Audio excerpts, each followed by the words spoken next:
इसलिए मुझे अब धर्म भी नहीं चाहिए। जब भरत जी ने कहा मुझे धर्म भी नहीं चाहिए, तब माँ त्रिवेणी ने कहा अच्छा ठीक, अर्थ नहीं लोगे, धर्म नहीं लोगे, तो फिर काम ले लो। काम हमारे यहाँ 4 ही पुरुषार्थ, अर्थ धर्म काम मोक्ष। मैया ने कहा कि काम ले लो। उस समय भरत जी ने कहा है माँ यदि मैं काम को स्वीकार कर लूंगा तो राम हमसे दूर हो जाएंगे, फिर राम मिलने वाले नहीं है, क्योंकि जहाँ काम तहाँ राम नहीं, और जहाँ राम नहीं काम तुलसी कबहू की रह सके, रवि रजनी इकट्ठा।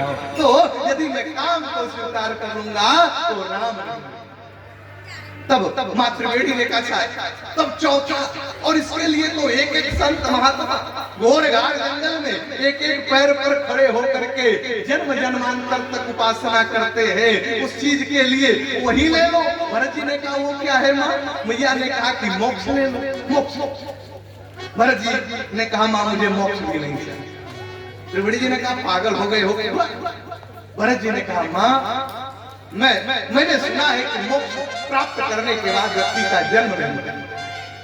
हमारे यहाँ मालवीय जी जो काशी हिंदू विश्वविद्यालय की स्थापना किए, मालवीय जी की एक बार तबीयत बिगड़ गई। मालवीय जी अच्छा काशी की ये परंपरा है कि जो काशी में शरीर छोड़ता है ना वो मोक्ष को प्राप्त करता है। मालवीय जी की तबीयत बिगड़ी। मालवीय जी ने कहा कि देखो हमको जितना जल्दी हो सके काशी से बाहर, काशी। मालवीय जी ने कहा काशी से बाहर कर दो। अब लोगों ने कहा महाराज अंतिम समय में तो लोग काशी ही आते हैं और आप काशी से बाहर जाना चाहते हैं। मालवीय जी ने कहा नहीं मैं कुछ नहीं जानता, काशी से बाहर।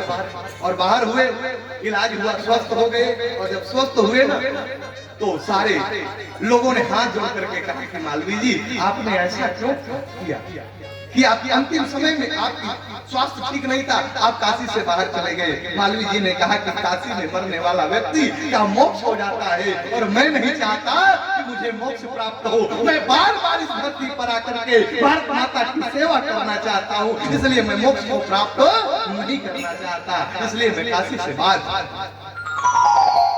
आज भरत जी ने कहा यदि मैं मोक्ष ले लूंगा तो मेरी मुक्ति हो जाएगी और मैं बार बार आकर के भैया के चरणों की सेवा करना चाहता हूँ, इसलिए मुझे मोक्ष भी नहीं चाहिए। भरत जी ने हाथ जोड़ करके कहा माँ यदि आप कुछ देना चाहती हो तो मैं जो कह रहा हूँ वो दे दो। भैया ने कहा अच्छा तुम ही बताओ। तो भरत जी ने कहा कि अर्थ न धर्म न काम रुचि अगति न चाहूं निर्वाण अजन्म जन्म रति राम पद यह वरदान। यदि आपको देना है तो आप मुझे ये वरदान दो कि मेरी प्रीति मेरा प्रेम भगवान श्री राम के चरणों में, राम जी के चरणों में। बड़ी लंबी वार्ता हुई। भरत जी वहां से निकले, सबसे मिलते जुलते भरत जी चित्रकूट पहुंचे हैं। और जब चित्रकूट पहुंचे हैं भरत जी माताएं थी, गुरुदेव वशिष्ठ थे, इधर जनक जी को भी पता लगा। जनक जी भी चित्रकूट जाए। अब देखिए जनक जी जब चित्रकूट की यात्रा पर है ना, तो जनक जी जब चित्रकूट पहुंचे हैं तो जनक जी ने क्या देखा? जनक जी ने देखा कि सीता एक मटका लेकर के सीता जी वही चित्रकूट में ही एक सरोवर में जल भर, और जब जल भर रही थी तो सीता जी गेरुए वस्त्र की साड़ी पहनी। और जिस समय विदेहराज जनक ने सीता जी को उस वेश में देखा है ना, उस समय जनक के नेत्रों से अश्रु की धारा प्लावित हुई। जनक जी ने कहा, जनक जी सोचने लगे कि मैंने सीता को कैसे पाला, कितना ये सीता वही है जो कभी पृथ्वी पर पैर नहीं रखती थी, पलंग पीठ तजी बोध हिडोरा सीन दिन पगवन कटोरा। लेकिन आज मेरी सीता जी एक मटके में जल भर रही है सरोवर से। जब समय बिगड़ जाता है कोई साथ नहीं। आज समय बिगड़ा और विदेहराज जनक ने जब इस दृश्य को देखा, जनक जी ने सीता जी को जब गेरुए वस्त्र की साड़ी में देखा ना तो जनक रोने लगे। और जनक जी ने कहा हमें क्या पता था कि इस वस्त्र का भी जरूरत पड़ेगा सीता के जीवन में, नहीं तो जब मैं विदा कर रहा था तो 2-4 गेरुआ वस्त्र की साड़ी भी। जनक जी ने क्या देखा कि तापस वेश जनक सिया देखी।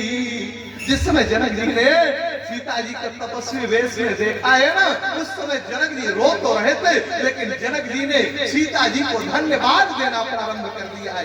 जनक जी ने कहा कि धन्य हो बिटिया, धन्य हो, तुमने तो दोनों कुल की मर्यादा की लज्जा रख ली। उस समय जनक जी ने कहा कि पुत्री पवित्र किए कुल दो। हे बेटी, तूने तो हमारे जनकपुर को भी पवित्र कर दिया और अवधपुर को भी पवित्र कर दिया। यही स्त्रियों की मर्यादा होती है। जो आज तूने काम किया है, आज मेरा सीना गर्व से चौड़ा होगा। सारे लोग पहुंचे हैं जनकपुर में। अच्छा, अब देखिए, अब अयोध्यावासी भरत जी के प्रेम को देख करके कुछ लोग कह रहे हैं, आधे अयोध्यावासी कह रहे थे भैया भरत की जय, और आधे कह रहे थे राम की जय।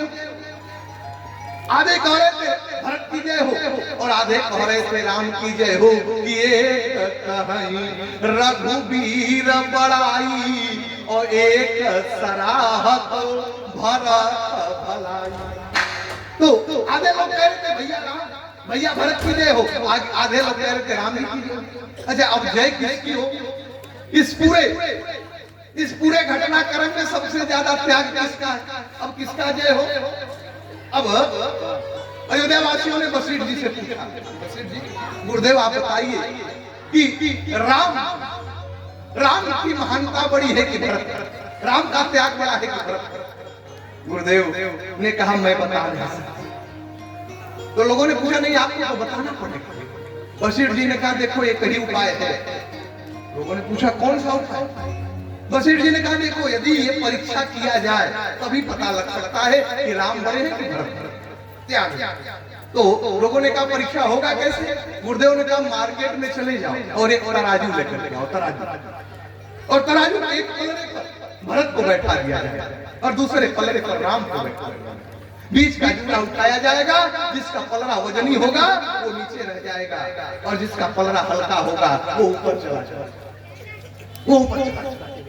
जिस समय वशिष्ठ जी ने कहा एक तराजू का पलड़ा आया है और तराजू के एक पलड़े पर भरत को बैठा दिया गया, एक पलड़े पर भरत और दूसरे पलड़े पर भगवान श्री राम को बैठा दिया गया।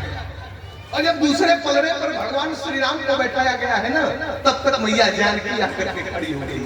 सीता जी ने कहा प्रभु मैं भी आपके साथ बैठूंगी। उस समय राम जी रोने लगे हैं। राम जी ने कहा अरे ये तो भाई से परीक्षा हो रहा है, इसमें तुम्हारी कोई आवश्यकता नहीं।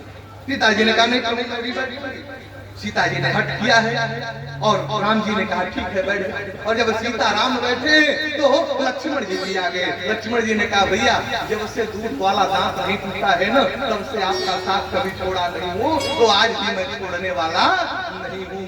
तो लक्ष्मण जी ने भी हट किया है और एक ही पलड़े पर राम लक्ष्मण सीता बैठा और एक पलड़े पर भरत जी बैठे। भरत के नेत्रों से सूर्य की धारा धारा।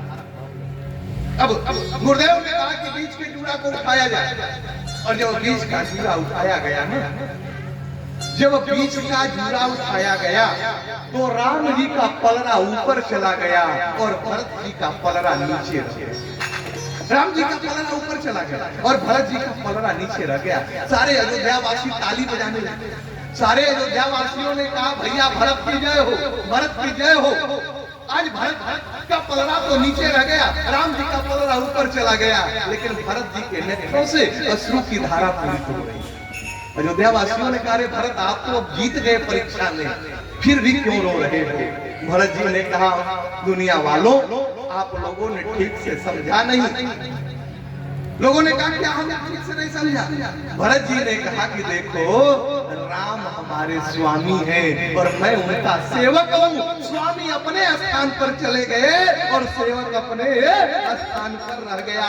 राम अपने स्थान पर चले गए और मैं अपने स्थान पर रह गया, क्योंकि राम मेरे स्वामी है और मैं उनका सेवक हूँ। जिस समय इस दृश्य का अवलोकन गोस्वामी तुलसीदास जी ने किया तो अपने रामचरितमानस में लिखते हैं कि दो दिस समाधि कहत सब लोगु असब विधि भारत सराहन जो।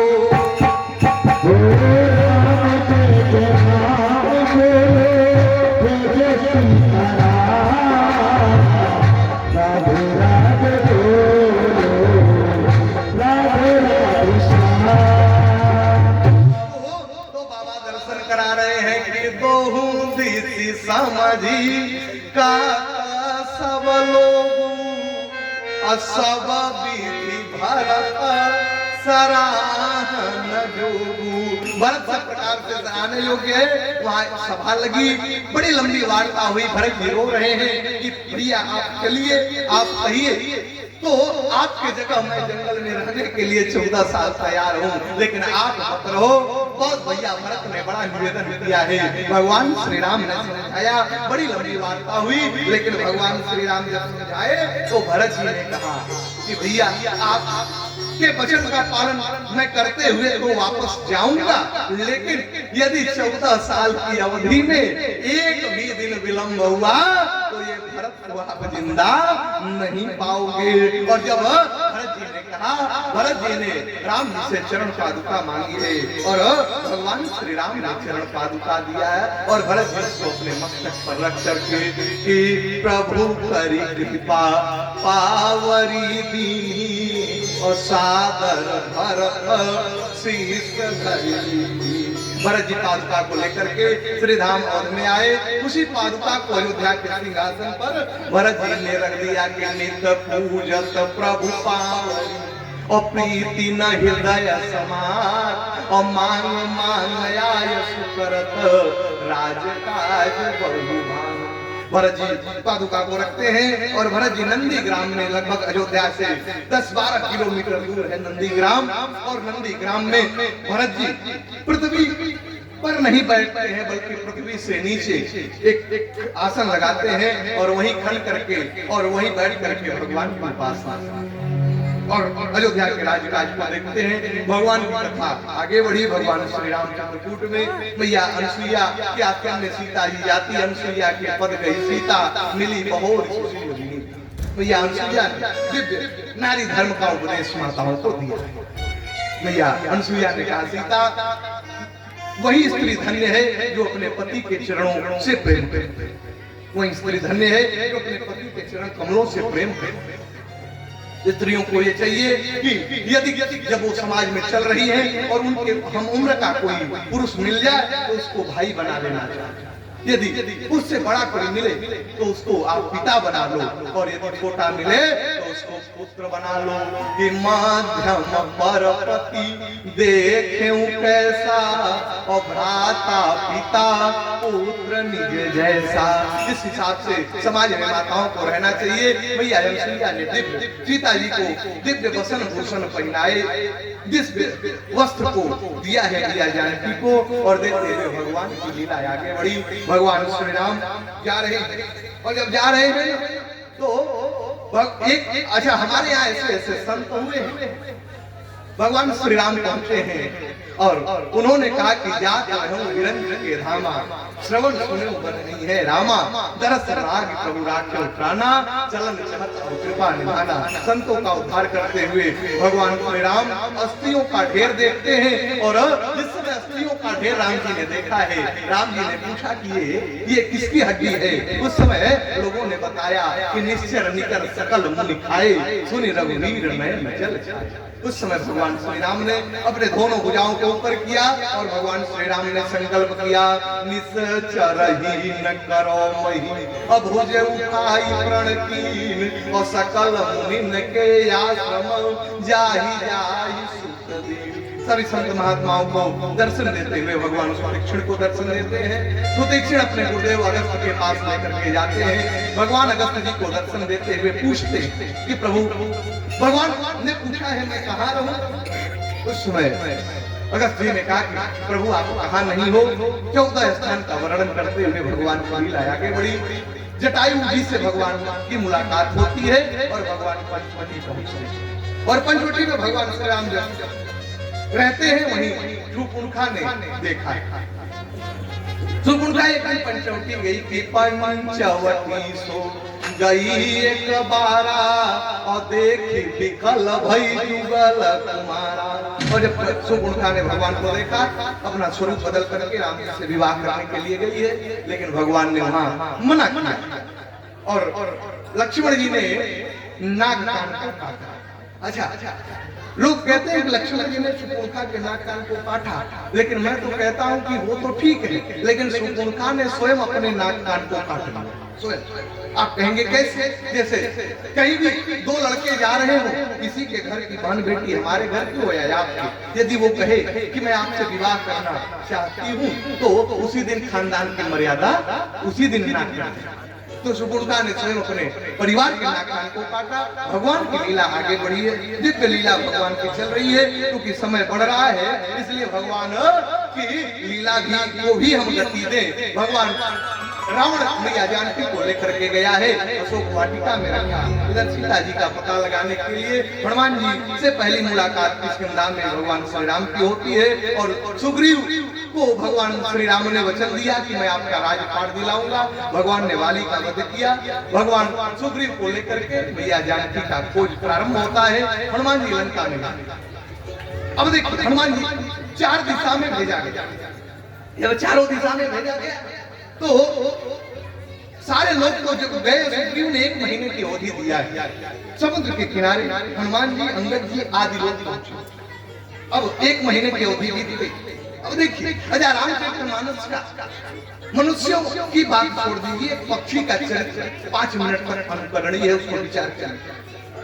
समुद्र के किनारे बैठे हुए ये लोग, धीरे धीरे समय भी बीत गया, लेकिन सीता जी का कोई पता नहीं। और जब कोई पता नहीं चला तो अंगद जी को लगा कि यदि हम जाते हैं सुग्रीव के पास तो 1 महीने की अवधि दिया है, और वो तो अवधि बीत गई, तो वहां गए मरी है कपीरा, वहां जाने का वो मान। अब अंगद जी बड़े निराश बैठे, और जब निराश बैठे हैं ना, तो एक गिद्ध वहीं पहाड़ पर बैठा है। गिद्ध, आप सभी लोग जानते हैं, इस गिद्ध का नाम था संपाति। और उसने जब देखा इतने बंदर भालू, तो उसने कहा कि धन्य हो प्रभु, यदि आज आपने भोजन भी दिया तो इतना दिया कि इन सबों को खा के मैं तृप्त। जिस समय संपाति ने इस बात को कहा है, अंगद जी ने सुन लिया। अंगद जी ने कहा कि दो प्रकार भई मृत्यु हमारी। अब तो वहां गए मरी है कबीराई, और यहाँ ये खाने की बात कर ही रहे हैं, तो अब तो हम लोगों की मृत्यु निश्चित है। लेकिन जब संपाति ने इस बात को कहा है ना, तो अंगद जी ने एक वाक्य बोला। अंगद जी ने कहा कि धन्य जटायु समको, धन्य था जटायु, उसे सीता जी की रक्षा करने के लिए उसने अपने प्राणों की आहुति दे दिया।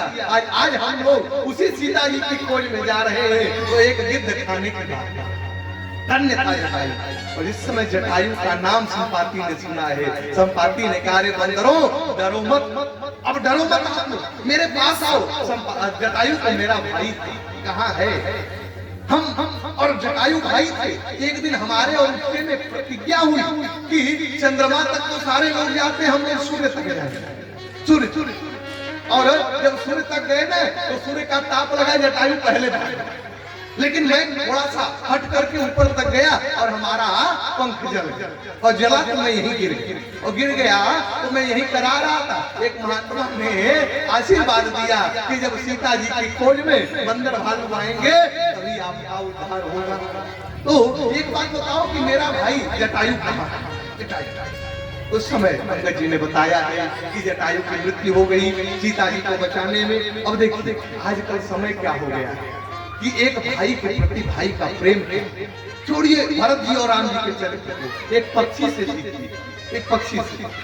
हमारा भाई मर जाता है, हम तो समाज में ऐसे ऐसे लोगों को देखते हैं कि भाई के मर जाने पर लोग दरवाजे पे नहीं देते, तिलांजलि तक नहीं देते, तिलांजलि तक नहीं। लेकिन आज संपाति ने जब सुना है कि मेरा भाई मर गया ना, तो संपाति ने कहा बंदरों डरो मत, हमारा पंख जल गया इसलिए मैं जा नहीं सकता। तो ऐसा करो ना कि हमको उठा करके लेके चलो समुद्र के किनारे, पहले मैं अपने भाई को तिलांजलि दूंगा, उसके बाद बताऊंगा कि सीता कहाँ है। मैं पहले अपने भाई को तिलांजलि। छोड़ दीजिए भरत जी के चरित्र, भरत का चरित्र तो अथाह सागर है, लेकिन एक पक्षी क्या संदेश दे रहा है? एक पक्षी ये उपदेश दे रहा है कि अपने भाई से प्रेम लेकर के लोग गए, और उसने तिलांजलि दिया है। फिर उसने बताया हम देखो तू ना ही मैं देख रहा हूँ कि सीता जी अशोक वाटिका में बैठी। इधर अब अशोक वाटिका में का पता तो लग गए अब, लेकिन 400 योजन का समुद्र, 400 योजन। अब इस समुद्र को लांघे कौन लांघे? दो चार बंदर भालू खड़े हुए। एक ने कहा कि महाराज हम 25 योजन तक जा सकते। 25। जामन जी ने कहा बैठ जाओ ना, इससे बीच में गिरोगे कि पता ही नहीं। तब तक दूसरे ने कहा कि हम 50 जा सकते। जामन जी ने कहा बैठ जाओ तुम्हारा तो मछली खा जाएंगे, पता ही नहीं। सारे लोग अपना अपना बल बता रहे हैं, और जब सारे लोग अपना अपना बल बता रहे हैं ना, तो अंगद जी खड़े और अंगद जी ने कहा कि अंगद काई जाऊं मैं पारा, लेकिन जिया सा नसाया करूं फिरती बात।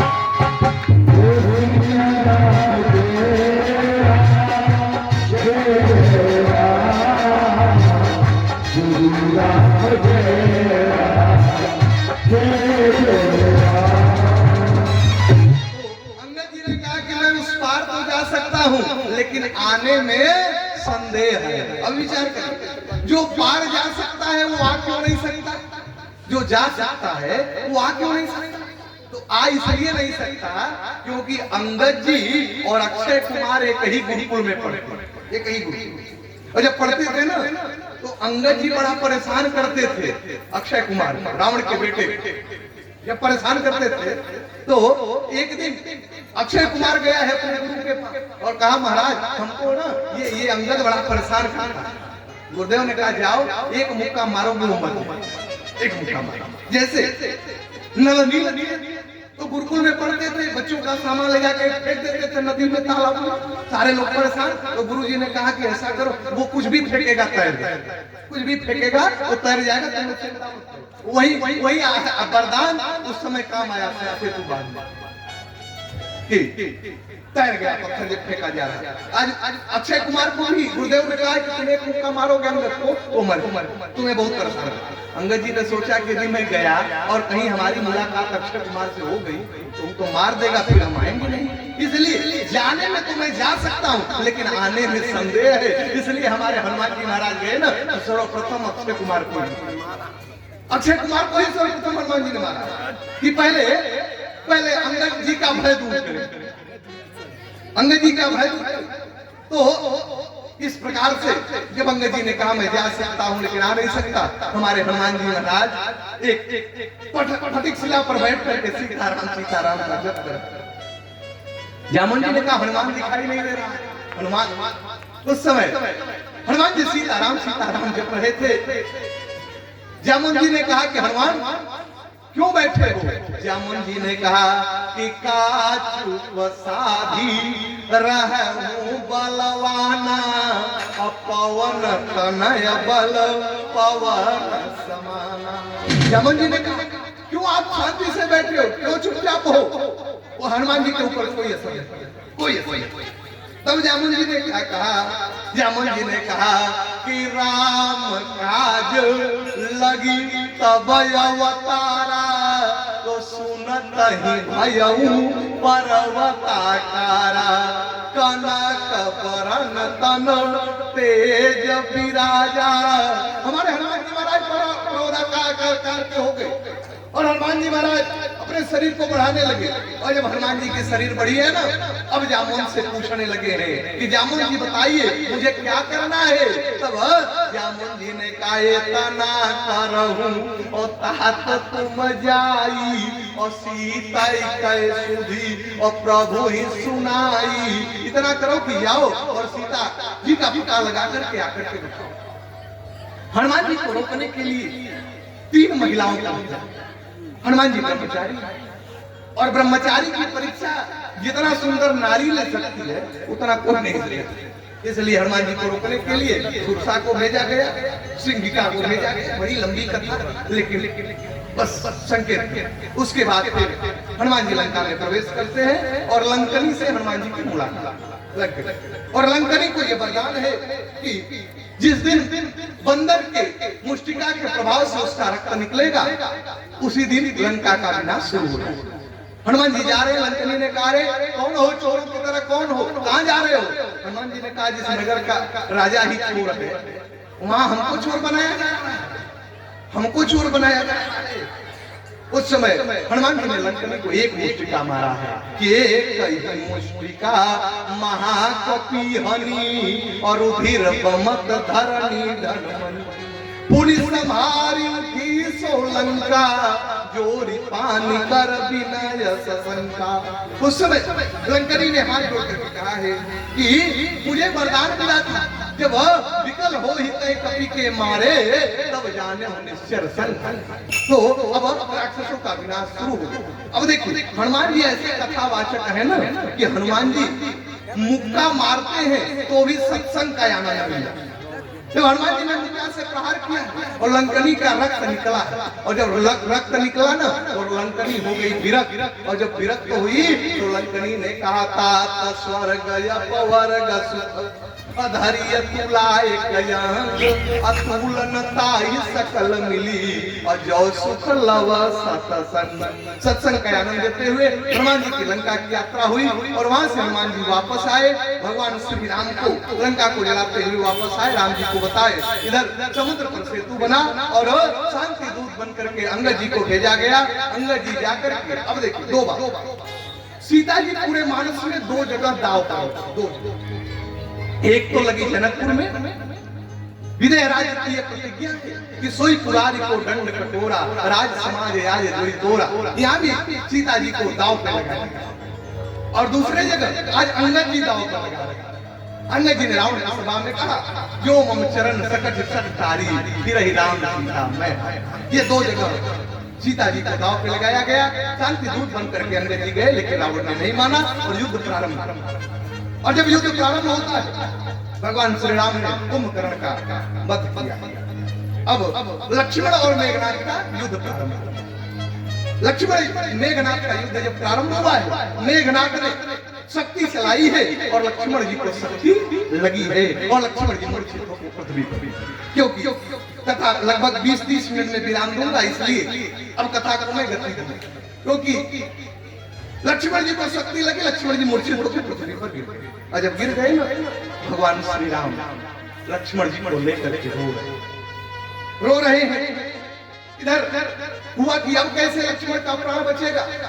हनुमान जी गए वैद्यराज सुखेन को लेकर के आए हैं। वैद्यराज ने कहा है कि यदि सूर्य निकलने से पहले यदि संजीवनी आ जाए हिमालय से तो लक्ष्मण का प्राण बच लक्ष्मण का प्राण बच सकता है। हनुमान जी अब राम जी बैठे हैं लक्ष्मण जी को लेकर के रो रहे हैं। हनुमान जी संजीवनी लाने के लिए चल अभी बैठिए बोलिए सियावर रामचंद्र भगवान लेकर के चल देते। जब लेकर संजीवनी लाने के लिए जब संजीवनी लाने के लिए लक्ष्मण जी के लिए हनुमान जी चलते हैं। रावण का पता लगा।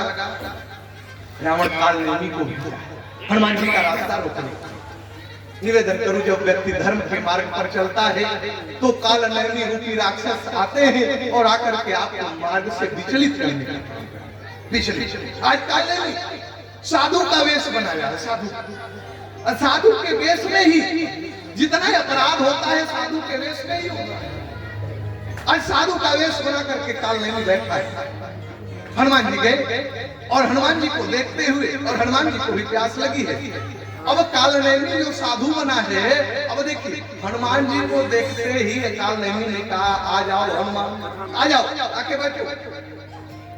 अब देखिए हनुमान जी से कहा आओ बैठो और काल नेमी ने कहा कि इस समय युद्ध हो रहा है मुझे पता है मैं त्रिकालदर्शी मुझे पता है लक्ष्मण को शक्ति लगी और तुम संजीवनी लाने जा रहे। हनुमान जी को भी लगा कि लगता है कोई सिद्ध महात्मा ये तो सब कुछ जानता है। उसके बाद काल नेमी ने एक वाक्य बोला। एक वाक्य काल नेमी ने कहा कि होत महारण रावण राम ही अजिति है राम सन सयना। उस समय काल नेमी ने कहा कि युद्ध हो रहा है होत महारण रावण राम। हनुमान जी को लगा ये पहले रावण का नाम ले रहा पहले रावण।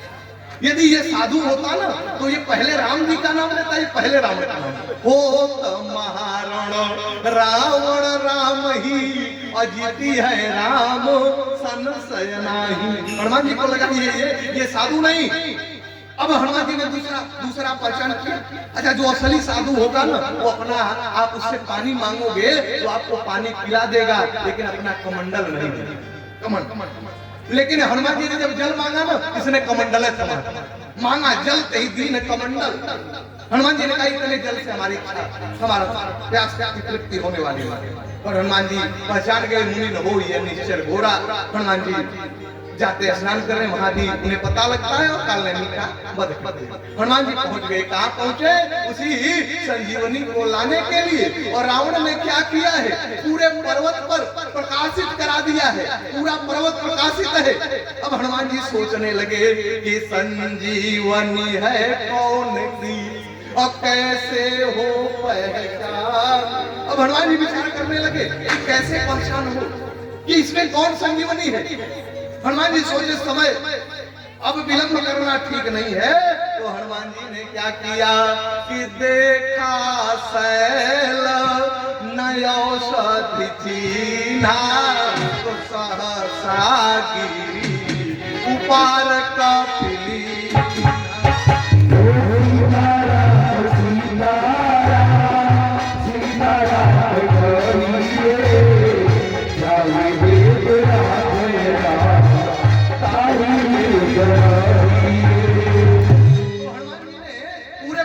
ही उठा ली। और जब पूरे पर्वत को उठाते हैं ना, तो हनुमान जी के मन में विचार, हनुमान जी ने सोचा कि जब इधर आ ही गए हैं तो थोड़ा सा श्री राम जी के जन्मभूमि अयोध्या को प्रणाम करते हुए चलूं। हनुमान जी ने सोचा कि कपि उड़ कर पहुंचे वहां जहाँ जन्मे जगदीश, अवध पार कैसे करे और बिना झुकाए शीश। अब हनुमान जी ने सोचा कि श्री अवध को प्रणाम करते हुए, जब हनुमान जी ने सोचा है इधर भैया भरत नंदी ग्राम में पहरा दे रहे हैं, और जब पहरा दे रहे हैं ना, तो जब हनुमान जी पूरे पर्वत को लेकर के अवध मार्ग में आए हैं, तब किसी ने जाकर के भरत जी को बता दिया कि भरत जी लग रहा है ना कोई राक्षस आक्रमण करने आए।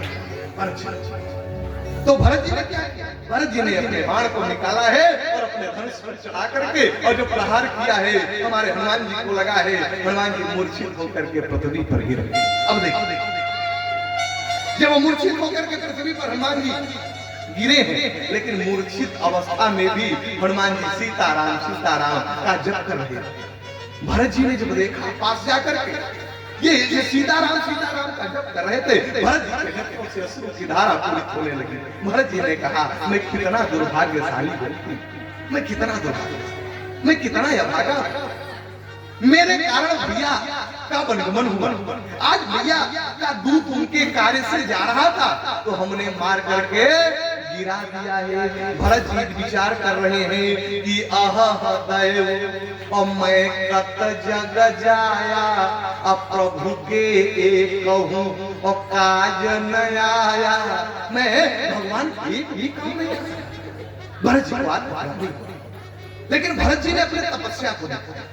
भरत जी ने कहा कि यदि मैं मन वचन कर्म से राम के चरणों की भक्ति करता हूँ ना, तो ये बंदर उठ करके बैठ, ये बंदर उठ करके बैठ।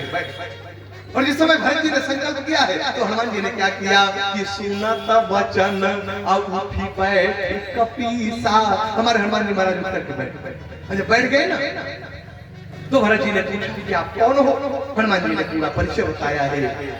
हनुमान जी ने संक्षिप्त बताई पूरी कथा को कि सीता जी का हरण हो गया है, लक्ष्मण जी पर तब तक यह खबर